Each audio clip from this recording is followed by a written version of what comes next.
रुरु एक मृग था। सोने के रंग में ढला उसका सुंदर सजीला बदन माणिक, नीलम और पन्ने की कांति की चित्रांगता से शोभायमान था। मखमल से मुलायम उसके रेशमी बाल, आसमानी आंखें तथा तराशे स्फटिक से उसके खुर और सींग सहज ही किसी का मन मोह लेने वाले थे। तभी तो जब भी वह वन में चौकड़ियां भरता तो उसे देखने वाला हर कोई आह भर उठता। जाहिर है कि रुरु एक साधारण मृग नहीं था। उसकी अप्रतिम सुंदरता उसकी विशेषता थी, लेकिन उससे भी बड़ी उसकी विशेषता यह थी कि वह विवेकशील था और मनुष्य की तरह बातचीत करने में भी समर्थ था। पूर्व जन्म के संस्कार से उसे ज्ञात था कि मनुष्य स्वभावत एक लोभी प्राणी है और लोभवश वह मानवीय करुणा का भी प्रतिकार करता आया है। फिर भी सभी प्राणियों के लिए उसकी करुणा प्रबल थी और मनुष्य उसके करुणा भाव के लिए कोई अपवाद नहीं था। यही करुणा रुरु की सबसे बड़ी विशिष्टता थी। एक दिन रुरु जब वन में स्वच्छंद विहार कर रहा था तो उसे किसी मनुष्य की चीत्कार सुनाई दी। अनुसरण करता हुआ जब वह घटनास्थल पर पहुंचा तो उसने वहां की पहाड़ी नदी की धारा में एक आदमी को बहता पाया। रुरु की करुणा सहज ही फूट पड़ी। वह तत्काल पानी में कूद पड़ा और डूबते व्यक्ति को अपने पैरों को पकड़ने की सलाह दी। डूबता व्यक्ति अपनी घबराहट में रुरु के पैरों को न पकड़ उसके ऊपर की सवार हो गया। नाजुक रुरु उसे झटककर अलग कर सकता था, मगर उसने ऐसा नहीं किया।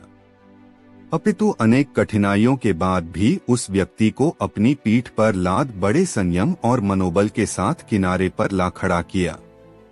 सुरक्षित आदमी ने जब रुरु को धन्यवाद देना चाहा तो रुरु ने उससे कहा, अगर तू सच में मुझे धन्यवाद देना चाहता है तो यह बात किसी को ही नहीं बताना कि तूने एक ऐसे मृग द्वारा पुनर्जीवन पाया है जो एक विशिष्ट स्वर्ण मृग है, क्योंकि तुम्हारी दुनिया के लोग जब मेरे अस्तित्व को जानेंगे तो वे निस्संदेह मेरा शिकार करना चाहेंगे। इस प्रकार उस मनुष्य को विदा कर रुरु पुनः अपने निवास स्थान को चला गया। कालांतर में उस राज्य की रानी को एक स्वप्न आया। उसने स्वप्न में रुरु साक्षात दर्शन कर लिए। रुरु की सुंदरता पर मुग्ध और हर सुंदर वस्तु को प्राप्त करने की तीव्र अभिलाषा से रुरु को अपने पास रखने की उसकी लालसा प्रबल हुई। तत्काल उसने राजा से रुरु को ढूंढकर लाने का आग्रह किया। सत्ता में मद में चूर राजा उसकी याचना को ठुकरा नहीं सका। उसने नगर में ढिंढोरा पिटवा दिया कि जो कोई भी रानी द्वारा कल्पित मृग को ढूंढने में सहायक होगा उसे वह एक गांव तथा 10 सुंदर युवतियां पुरस्कार में देगा।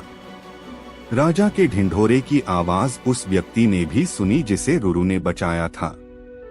उस व्यक्ति को रुरु का निवास स्थान मालूम था। बिना एक क्षण गवाए वह दौड़ता हुआ राजा के दरबार में पहुंचा। फिर हांफते हुए उसने रुरु का सारा भेद राजा के सामने उगल डाला। राजा और उसके सिपाही उस व्यक्ति के साथ तत्काल उस वन में पहुंचे और रुरु के निवास स्थल को चारों ओर से घेर लिया। उनकी खुशी का ठिकाना न रहा जब उन्होंने रुरु को रानी की बताई छवि के बिल्कुल अनुरूप पाया। राजा ने तब धनुष साधा और रुरु उसके ठीक निशाने पर था। चारों तरफ से घिरे रुरु ने तब राजा से मनुष्य की भाषा में यह कहा, राजन, तुम मुझे मार डालो, मगर उससे पहले यह बताओ कि तुम्हें मेरा ठिकाना कैसे मालूम हुआ। उत्तर में राजा ने अपने तीर को घुमाते हुए उस व्यक्ति के सामने रोक दिया जिसकी जान रुरु ने बचाई थी। रुरु के मुख से तभी यह वाक्य हठात फूट पड़ा, निकाल लो लकड़ी के कुंदे को पानी से, न निकालना कभी एक अकृतज्ञ इंसान को। राजा ने जब रुरु से उसके संवाद का आशय पूछा तो रुरु ने राजा को उस व्यक्ति के डूबने और बचाए जाने की पूरी कहानी कह सुनाई। रुरु की करुणा ने राजा की करुणा को भी जगा दिया था। उस व्यक्ति की कृतघ्नता पर उसे रोष भी आया। राजा ने उसी तीर से जब उस व्यक्ति का संहार करना चाहा तो करुणावतार मृग ने उस व्यक्ति का वध न करने की प्रार्थना की। रुरु की विशिष्टताओं से प्रभावित राजा ने उसे अपने साथ अपने राज्य में आने का निमंत्रण दिया। रुरु ने राजा के अनुग्रह का नहीं ठुकराया और कुछ दिनों तक वह राजा के आतिथ्य को स्वीकार कर पुनः अपने निवास स्थल को लौट गया।